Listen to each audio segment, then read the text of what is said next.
Happy New Year! Welcome to 2020 and welcome to the new decade.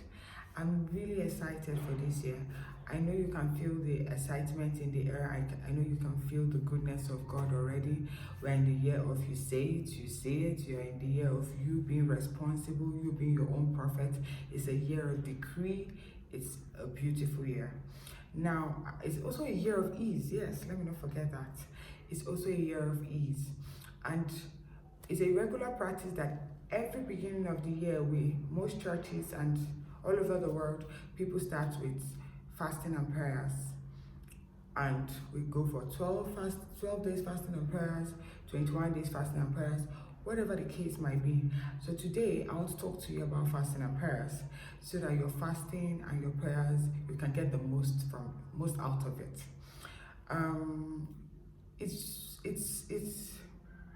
It's normal that due to constant practice of something, we get religious about it, especially when it has to do with our faith. We get religious, we forget the core value for why we're doing those things. So I'm going to share with you what the Lord taught me about fasting. So one of the days in my many conversations with the Lord, I asked him, what's fasting? What's fasting to you, Lord? And he said, fasting is feasting on the other side. And I was like, okay, fasting, feasting on the other side. He says yes. Now he took me to the Bible, and it's in Matthew chapter 4, verse 4. It says, but Jesus answered and said, it is written, man shall not live by bread alone, but by every word that proceeded out of the mouth of God. We are living in a physical world, at the same time spiritual world, and most times Jesus Christ mirrored the information he wanted to give us about the kingdom with the physical world, with what we could possibly see. So he told us a lot of stories and parables. And sometimes what we need to understand about God is not really far-fetched. It's right in front of us. Now, fasting and prayers.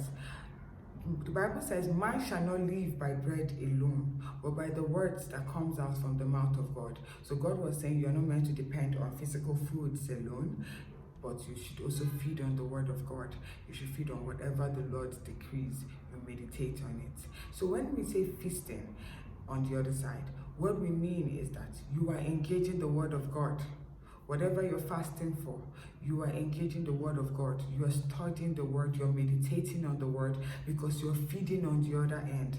Most times, people that really do their fast and they are studying their Bible during the period of time they have, the pace at which they want to flow, 6 to 12, 6 to 6, whatever. Most times when you're studying the word, you find out that you're not hungry. But when you don't study the word, when you don't pray, it's hunger strike and you need to stop. Yes, you need to stop. So fasting is feasting on the other side. You've fed too much on this side and now you need to feed on this side because of what you want to ask God for.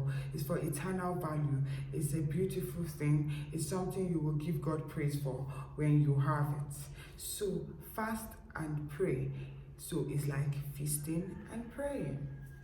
And no wonder Jesus said the groom is around, the bridegroom is around. My disciples don't need to fast because I'm around. He said, but once the Son of Man leaves, they will fast. So I need you to feed on the word of God in your fasting season. Don't just go hunger strike and you just want to brag about how many days you fasted. Oh, I fasted 60 days, 70. No. Those doesn't matter. They don't matter. You feed on the word of God, and that is fasting. So I believe this should encourage you. It should help you. It should help your fasting schedule with the Lord, and you should remain blessed. God bless you.